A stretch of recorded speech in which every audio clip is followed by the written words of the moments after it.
Sure. When it comes to Ukraine, I do have a statement for you from the National Security Advisor and also the Secretary of State. I have that statement for you right here. Bear with me as I read it. Today, President Trump and Ukraine's President Volodymyr Zelensky had a fantastic phone conversation.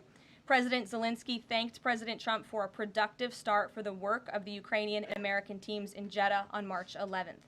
The meeting of the senior officials from both nations significantly helped in moving toward ending the war.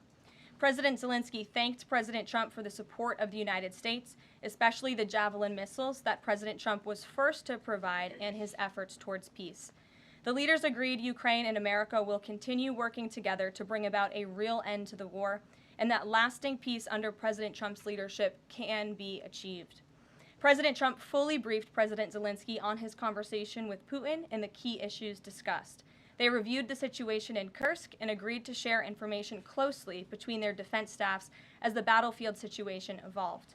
President Zelensky asked for additional air defense systems to protect his civilians, particularly Patriot missile systems, and President Trump agreed to work with him to find what was available, particularly in Europe. The two leaders also agreed on a partial ceasefire against energy. Technical teams will meet in Saudi Arabia in the coming days to discuss broadening the ceasefire to the Black Sea on the way to a full ceasefire. They agreed this could be the first step toward the full end of the war and ensuring security. President Zelensky was grateful for the president's leadership in this effort and reiterated his willingness to adopt a full ceasefire. President Trump also discussed Ukraine's electrical supply and nuclear power plants. He said that the United States could be very helpful in running those plants with its electricity and utility expertise.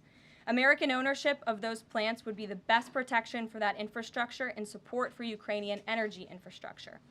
President Zelensky also thanked President Trump for continuing to push humanitarian concerns, including the exchange of prisoners of war.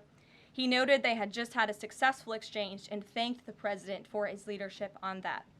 President Trump also asked President Zelensky about the children who had gone missing from Ukraine during the war, including the ones that had been abducted, and President Trump promised to work closely with both parties to help make sure those children were returned home.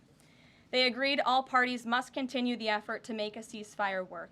The presidents noted the positive work of their advisors and representatives, especially Secretary Rubio, National Security Advisor Mike Waltz, Special Envoy Kellogg, and others. The presidents instructed their teams to move ahead with the technical issues related to implementing and broadening the partial ceasefire. The presidents instructed their advisors and representatives to carry out this work as quickly as possible. The presidents emphasized that in further meetings, the teams can agree on all necessary aspects of advancing toward lasting peace and security. That is a lengthy statement that was just given to me, so thanks for bearing with me. Our office will, of course, provide this after. And as you know, as I just pointed out in the statement, the president's team of negotiators and national security experts will be heading to Saudi again later this week to continue working on and ironing out the details